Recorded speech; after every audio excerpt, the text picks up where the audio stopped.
Salam, bura Azərbaycandır, Gədəbəy.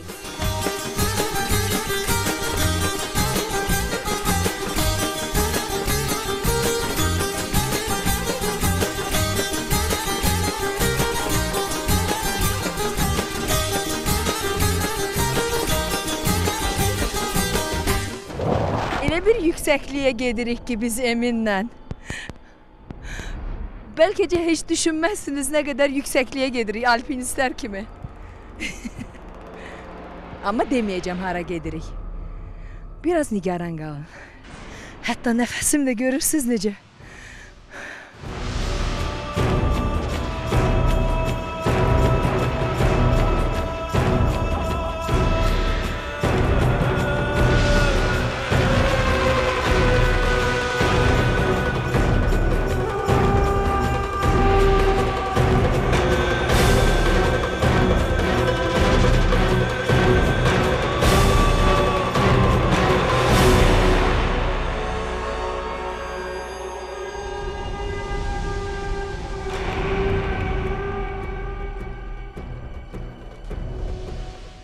Finişə lap az qalıb, lap az. Ancaq mən çıxa bilmədiyimə görə bələdçilərim də dayandılar və yorğunluğumu gözləyirlər ki, mənim yorğunluğum çıxsın. Təbii ki, onlar bu yerlərdə yaşayırlar, alışıblar belə yüksəkliklərə çıxmağa. Amma mənə də afərin. Gedirəm hələ ki.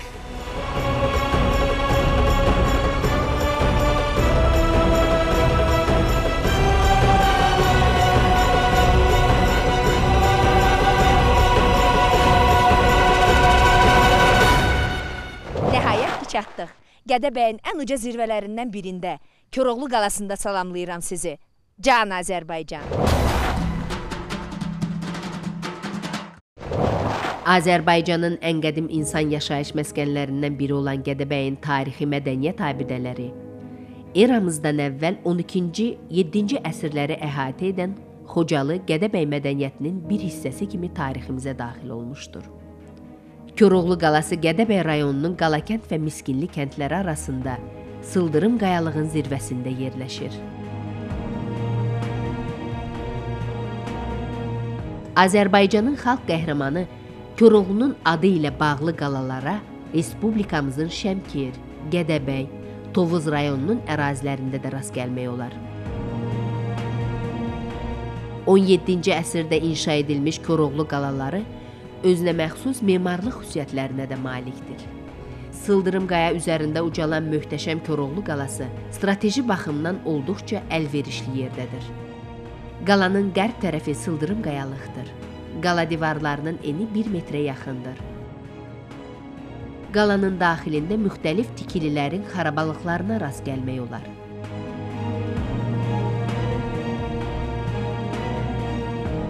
Müdafiə məqsədi ilə inşa olunan Koroğlu qalasında yeraltı gizli yol və gizli su xətti də aşkar edilmişdir. Təsəvvür edirsiniz, Koroğlu və dəliləri, igidləri bu qalada yaşamışlar. Burada bir neçə otaqlar olub. Mən onlardan birinə girdim və içəridə də kiçik bir otaq var, ancaq içəri çox qaranlıqdır.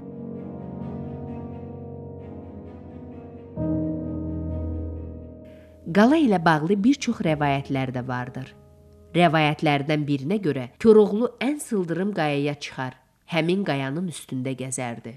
Ətrafa göz gəzdirən Koroğlu buradan rahatlıqla düşmənlərinin gəlib gəlmədiyinə göz qoyarmış. Yağı düşmənin gəldiyini görüncə, hoydu dəlilərim hoydu deyib, qıratın belində döyüşə gedərmiş.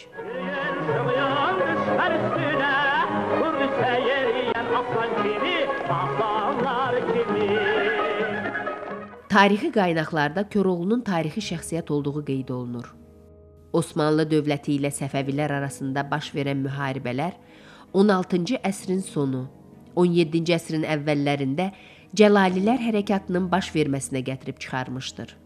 16-cı əsrin 90-cı illərində Şərqi Anadoluda başlanan Cəlalilər hərəkatı 17-ci əsrin əvvəllərində Azərbaycana və qonşu ərazilərə də yayılmışdı. Cəlalilərin ayrı-ayrı dəstələri, onlara qoşulan müflisləşmiş kəndlilər və şəhər yoxsulları Koroğlunun ətrafında birləşərək yerli hakim dairələrin üzərinə hücum edir, onların var dövlətini ələ keçirirdilər. Müxtəlif tayfalar içərisindən çıxmış Cəlali dəstə başçılarından ən məşhuru Azərbaycan türkü Koroğlu idi.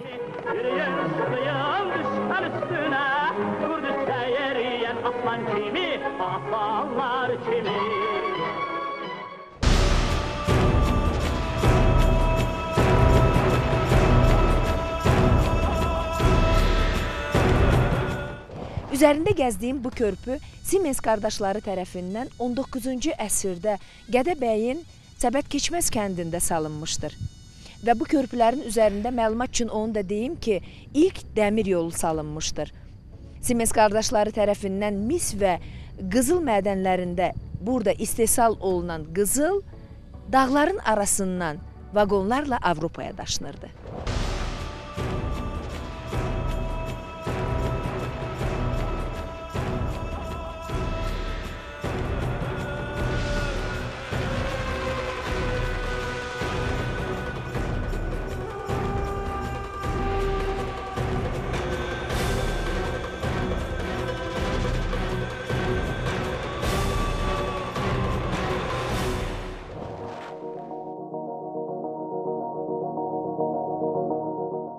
...1879-cu ildə Zaqafqaziyada ilk dəfə uzunluğu 28 kilometr olan Gədəbəy-Qalakənd arasında dəmir yolu çəkilmişdir.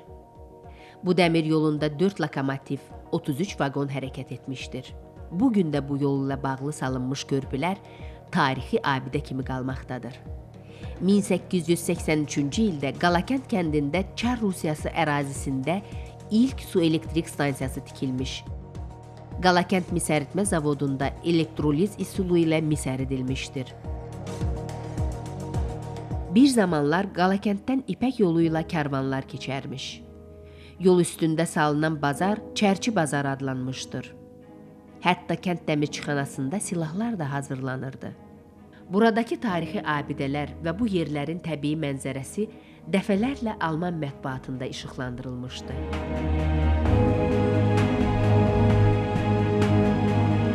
Sahibkar Siemens qardaşlarının böyüyü, ixtiraçı alim Werner von Siemens Gədəbəyə gəlişində mən burada bir Avropa güşəsi görürəm demişdi.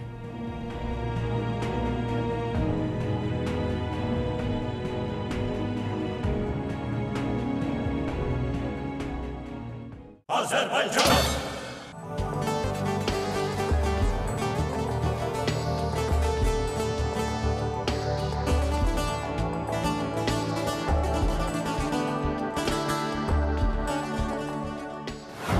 Səni gördüm, əl götürdüm dünyadan.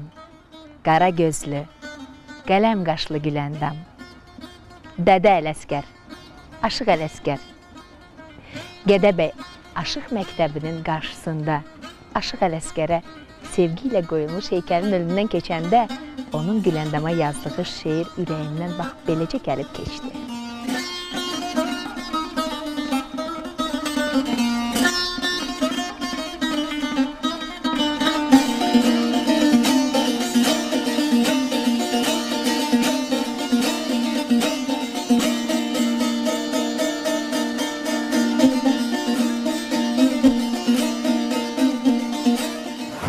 Bakı 2015 1-ci Avropa oyunlarının məşəli may ayında Gədəbəyə gətirildi və simvolik olaraq Gədəbəy Aşıq məktəbinə təqdim edildi.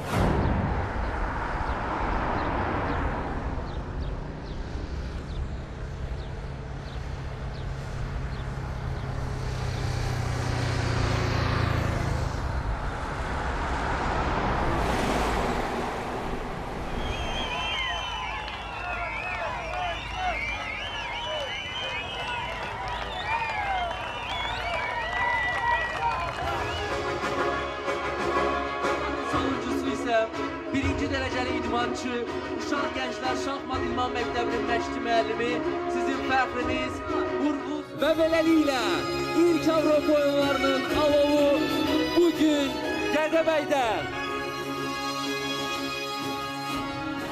Və gördüyünüz kimi bu gözəl məşəl aram-aram məktəbin girişində alovlanır.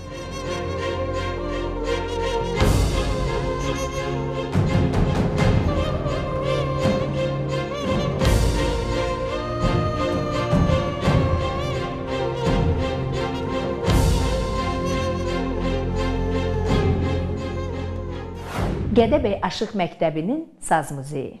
Tanış olaq.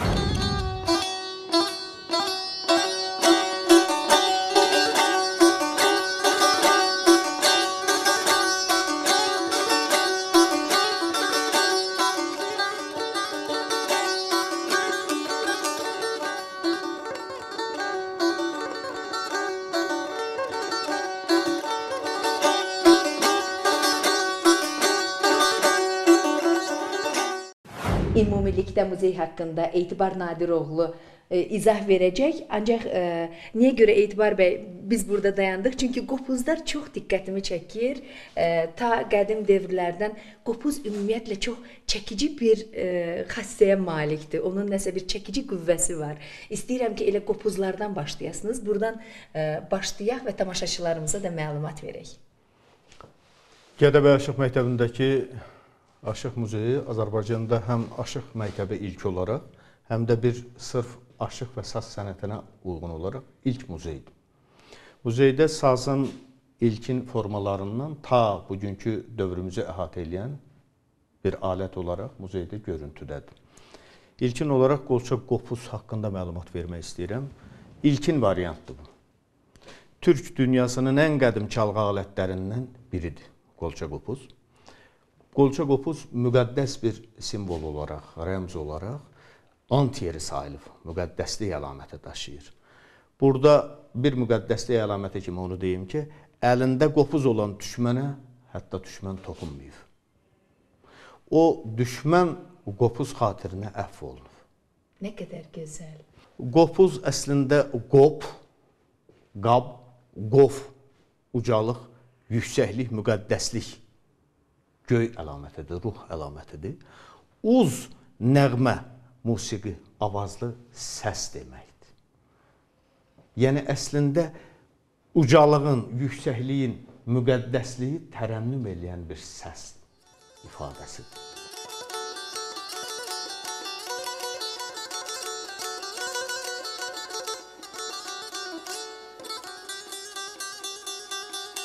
Qopuz musiqi aləti olaraq Dədə Qorquddan əvvəlki dövrlərdə də Türk ellərində xüsusilə musiqi aləti olaraq istifadə olunur. Qolça qopuzun fərqli variantı bu alətdir. Yəni, burada fərqli əlaməti ondan ibarətdir ki, burada sonraki dövrlərdə əl işləməsi var.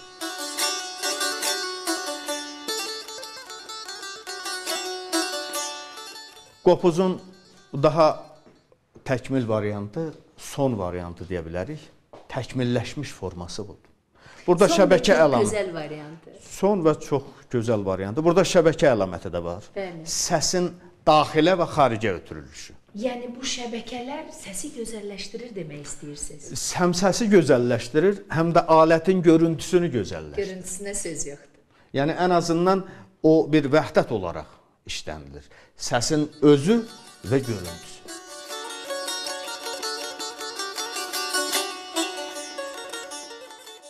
Və aşıq geyimlərimiz nə qədər gözəldilər, həqiqətən. Aşıq geyimləri, deyək ki, çəkmədən tutmuş, bədən və ayaq hissələrinin tutuluşu və baş geyimi, kəmər.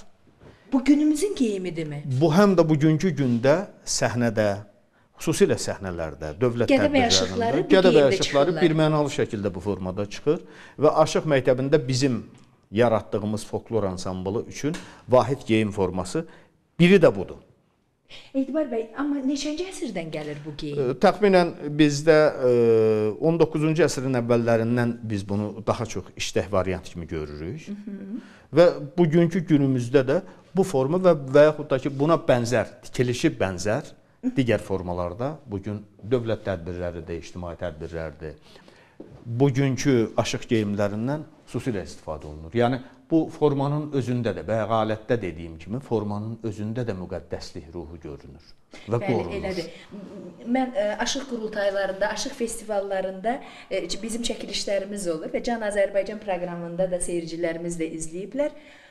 İnanırsınız, Gədəbəy aşıqları səhnəyə bu geyimdə çıxanda Hətta musiqi gəlməmiş, artıq o gəlişin özündə bir əzəmət var. Hiss eləyirsən ki, Gədəbəy aşıqlarıdır gələn və möhtəşəm ifa olacaq. Və burada bir maraqlı məqamı da deyim ki, təbii ki, yaxşı avazı, yaxşı çalğısı, əl və dil ifası olan hər bir aşığın çalğısında və dil ifasında xüsusilə bir musiqi incəlik, rübab görünür. Forma ona üstəgəl bir nüans gətirir. Yəni forma bütövlükdə bir vahidlik, vəhdəti ortaya qoyur. Və üstəgəl bu geyimdə onlar çox şax duruşları var. Və bizim üçün, xüsusilə Gədəbəy üçün, ümumiyyətlə Azərbaycan aşıq sənəti üçün saz həm də bir qəhrəmanlığın tərənnümü kimi formada öz əksini göstərir. Ən azından bax burada, bu sinə hissəsindəki bu qəhrəmanlıq əlamətinin müəyyən bir ünsur görüntüsüdür. Koroğlunun geyimlərinə bu geyimlərin dəxli vardımı? Müəyyən qədər var. Siz qoçaqlıqdan danışdınız, igidlikdən danışdınız. Koroğlu da mı belə geyinərdi? Təbii ki, Koroğlunun faktik görüntü forması bununla müəyyən qədər səsləşir, müəyyən qədər fərqli əlamətləri var. Çünki zaman özü öz geyimini müəyyənləşdirir. Hər zamanın öz bir görüntü forması var.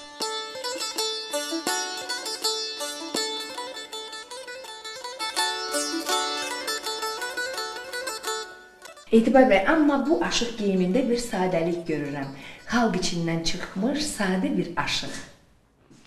Əslində, aşıq özü sadəliyin, adiliyin bir nümunəsidir. Amma o adilikdə həm də alilik nümunəsi var. Bəli. Yəni, aşıq özü adilik və aliliyin vəhdət nümunəsidir. Adiliyi sadəcə bir vətəndaş olaraq görüntüsüdürsə, aliliyi həm də elatın tərənnümçüsüdür. Bəli. Aşıq həm də axı aşiqdir. Sazına aşiqdir, sözünə aşiqdir, elinə aşiqdir, dilinə, dininə aşiqdir. Aşıq ona görə müqəddəsdir ki, aşıq ona görə ictimai mühitdə, istər eldə, istər daha böyük rütbəli məclislərdə ona görə öndədir ki, o sadəcə incəsənət, tutaq ki, havacat ifacısı deyil, o həm də incəsənətin inci ruhunun daşıyıcısıdır.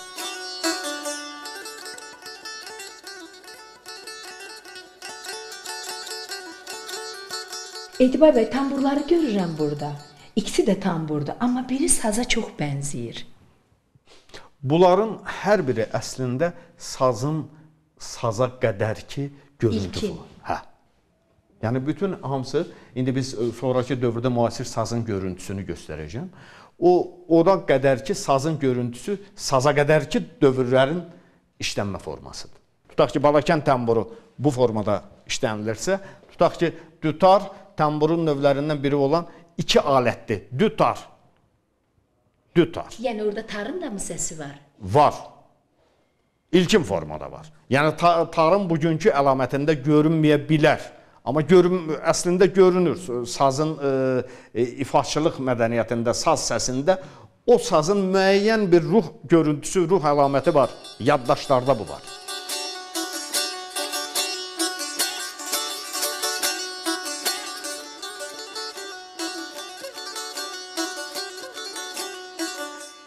Günümüzdə bu alətlər istifadə olunur hamısı? Tutaq ki, qədim musiqi, tutaq ki, musiqinin xarakterinə, dövrünə, coğrafiyasına uyğun ifa zamanı bu alətlərin hər biri müəyyən məqamlarda istifadə olunur. Gözəl. Həqiqətən çox gözəl. Yəni, təkcə muzeylərimizdə asılıb qalmasın. Hə. Bu, ən azından bizim aşıq məktəbində də təbii ki, tədrisdə nəzərdə tutulmuyub. Bu sadəcə baxış üçün, görüntü üçündür. Amma biz bunun ən azından hansı alətin, hansı xarakterdə çalğısını göstərmək üçün uşaqlara biz, şagirdlərimizə izahlar da veririk. Yəni bunlar təkcə muzey görüntüsü olaraq yox, həm də bugünkü dövrdə musiqinin xarakterinə uyğun bir çox hallarda istifadədə olublar.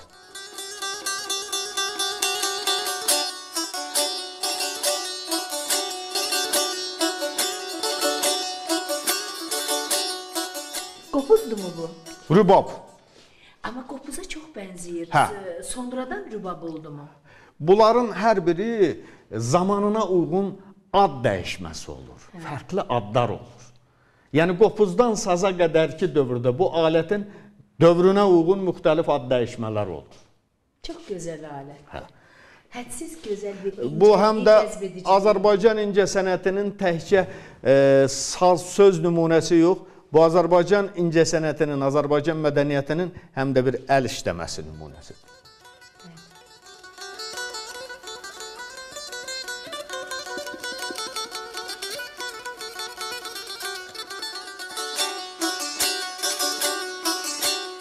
Ozan aləti 14-cü əsrdə Cəlalilər... Ozan adətən aşığa deyirlər. Hə. Amma alətə ilk dəfədir görürəm ki, ozan desinlər. Hə, ozan aləti. Niyə? Bu dövrünə 14-cü əsrdə Cəlalilər sülaləsindən olan eyləkanı təklifə əsasında hazırlanıb. Görünür bu ifaçıya olan biraz da diqqətin, biraz da ifaçıya olan aşiqliyin əlaməti kimi çalğının adı, çalanın özünün bir, nətər deyim, ifaçılıq mədəniyyətinə uyğun qoyulur. Bu təxmini, bunlar hamısı təxəyyüldür. Bəlkə də o adı yaşatmaq üçün qoyublar onu. Bu da ehtimaldır, çox maraqlı bir ehtimaldır. Çünki əslində aşıq sənətində aşıq aləti kimi hamısı bunlar aşıq aləti gedir. Bəli. Bu ozan aləti də görünür o ozan sənətinə, ozana olan məhəbbətin, mehrin əlamətidir. Həm də bir yaşam nümunəsidir, yaşatma əlamətidir. Sonra burada coğur deyirlər, orta əsrlərdə qolça qopuzdan saza keçid dövrüdür. Artıq zaman öz işini görür, dövr öz işini görür. Qopuzdan zamana uyğun, zamanın səsinə, zamanın eyforiyasına, zamanın tələbinə uyğun. Axı, tutaq ki, hər əsrin öz düşüncə tərzi olduğu kimi, hər əsrin öz musiqi tərzi də var. Hər əsrin özünün musiqi tərzi varsa, o musiqi tərzinə uyğun alətin də görüntü tərzi var. Yəni, hər bir alət köhnəlikdən təzəliyə, belə deyək, inteqrasiya olunursa, bir yeniliyə doğru can atırsa, o həm də alətdə görünür. Nədən? O səsin imkanlarıdır, pərdənin yerləşmə imkanlarıdır, müasirliyin əlamətidir. Köhnəlik qalır, köhnəlikdə ənənə formada o keçir təziyə. Bu mənada coğur qolça qopuzdan saza keçid dövründə coğurdan ümumiyyətlə çox istifadə olunub. Yəni, əslində musiqi aləti sadəcə bir dinləmə üçün yox, həm də ümumiyyətlə bir inanc üçün söykək əlamətidir. Birləşmək. Bəli, bəli. Yəni, biz bugünkü dövrümüzdəki, deyək ki, döyüş himnləri həm də əslində əvvəlki dövrlərdən gəlmə əlamətlərdir. Döyüşə çalğısız, sözsüz, ruhsuz getmək, o döyüşə getməmək deməkdir əslində. Döyüş özü, döyüş ruhunda olması üçün döyüş ruhunu musiqi ruhu yaradır. Bax, o çağırış əlaməti olaraq çoğur, o deməkdir. Çoğur Şah İsmail Xətainin çox sevdiyi alətlərdən biri olur.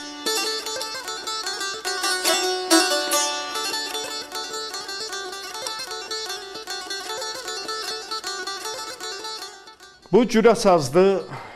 Fərqli bir variantdadır. Bugünkü tədris prosesində uşaqların boyuna uyğun, yaşına uyğun bu sazlardan xüsusilə istifadə olunur. Yəni, ən azından bugün 3-cü, 4-cü, 5-ci siniflərdə oxuyan şagirdlər, söhbət orta məktəbin 3-cü, 4-cü, 5-ci sinifində gedir. Bizdə 1-ci, 2-ci siniflərdə uşaqların boyuna uyğun, əl hərəkətinin daha tənzimlənməsi, rahat tənzimlənməsi üçün bundan istifadə olunur. Çünki bu qol hissə uşaqların qoluna uyğun tərzdə təzələnin işlənmə formasında bu forma daha münasib sayılır. Ağırlıq salmasın uşaqlar. Ağırlıq salmasın. Yəni, alətin ən azında sinədə rahat durması özü ifaçılıq üçün bir mütləq əlamətdir. Yəni, sinədə rahat durmayan sazın rahat səsi olmur, rahat çalğısı olmur.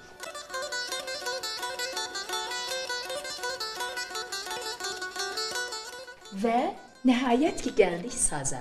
Bəli. İnkişaf elədi, gəldi, oldu saz. Bax, məsələn, xalqımızda belə bir saz nümunəsi əslində həm də bir müqəddəs ifadə kimi yanaşıb. Deyir, gülü duymayana yazdan danışma. Gülü duymayana yazdan danışma. Gözəl deyib.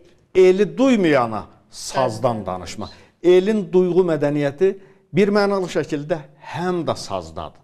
Saz həm də düşüncənin əldəki ifasında cəmlənir. Düşüncənin, duyğunun, hissiyatın, ruhun əl ifasındakı mədəniyyəti mən deyərdim sazdadır. Saz həm də ona görə bir müqəddəs alətdir ki, o saz alətdir. Saz aləti və saz aləti. Nə qədər mənaları var.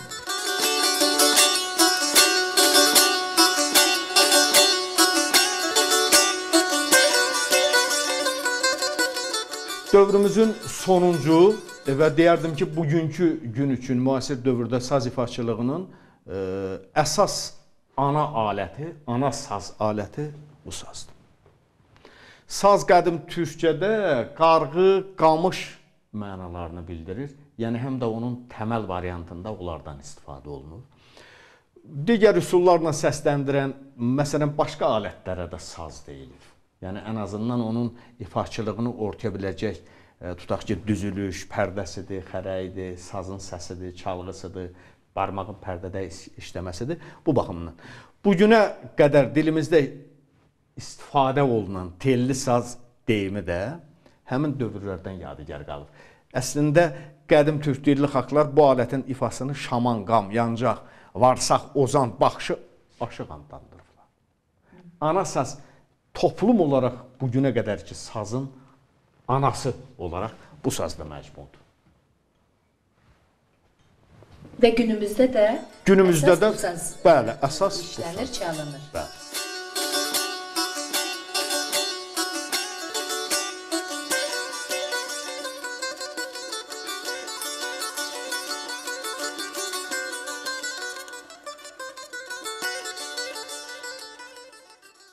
Aşıq sənəti, saz aləti barədə bilmədiklərimi eşitdim bugün. Gədəbəy Aşıq məktəbində yeniyetmələrə bu məktəbdə dərs necə verilir, siniflərdən birinə girib gözlərimlə görmək, qulaqlarımla eşitmək istəyirəm.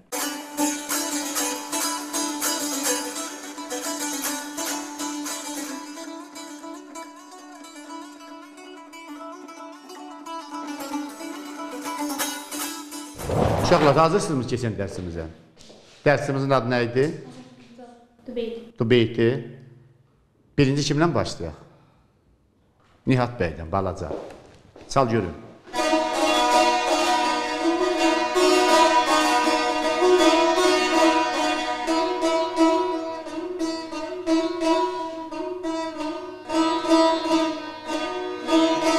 Saxla, saxla.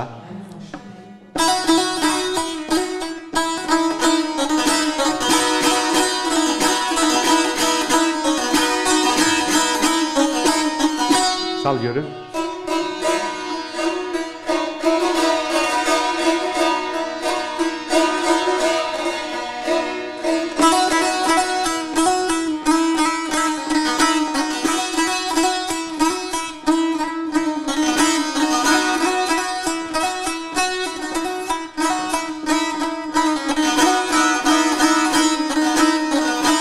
Davam elə.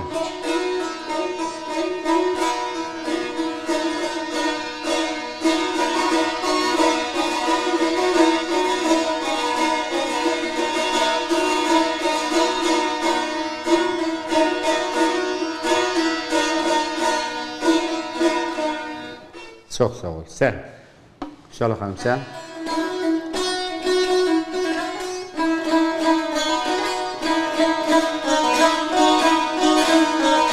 Niyə ürəklə çalımızdan? Bax, bax.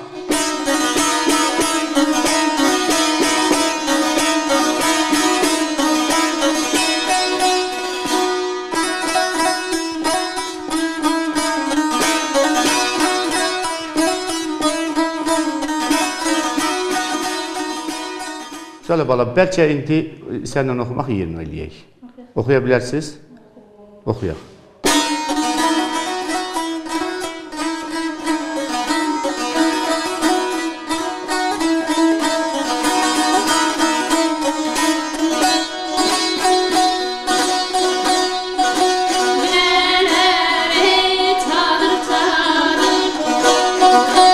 Şahla. Cələ cələli Abele binaları, sənin sənin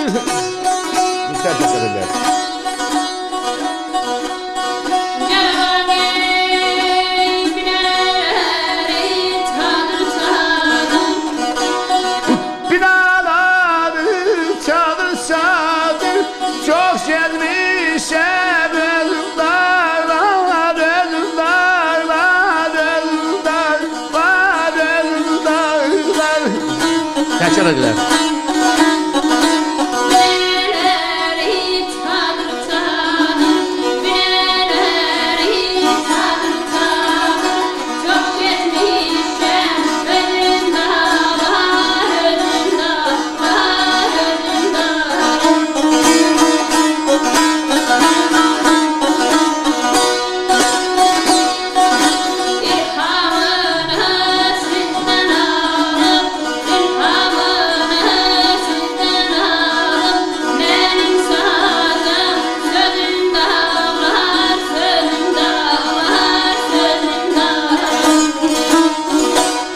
Sözlər kimindir? Səməd Vurğun. Aşıq Nətərdir. Sözlər şair Səməd Vurğundandır. Binaların çadır-çadır çox gəzmişəm özüm dağları. İlhamımı səndən aldım, mənim sazım, sözüm dağlar. Mənim sazım, sözüm dağlar. De görüm. Binələrin çadır-çadır, çox gəzmişəm özüm dağlar. İlhamını səndən aldı, mənim sazım, sözüm dağlar.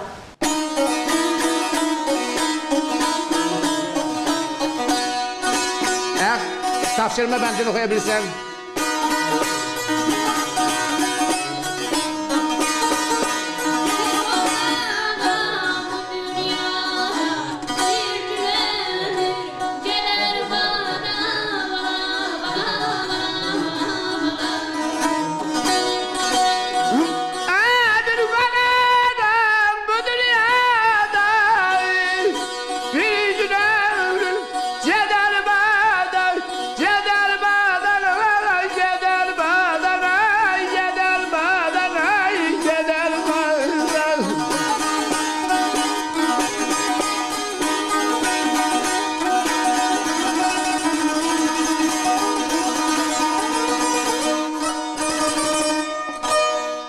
Gədəbəydə olduğumuz müddətdə gözlərimiz ancaq gözəlliklərlə rastlaşdı.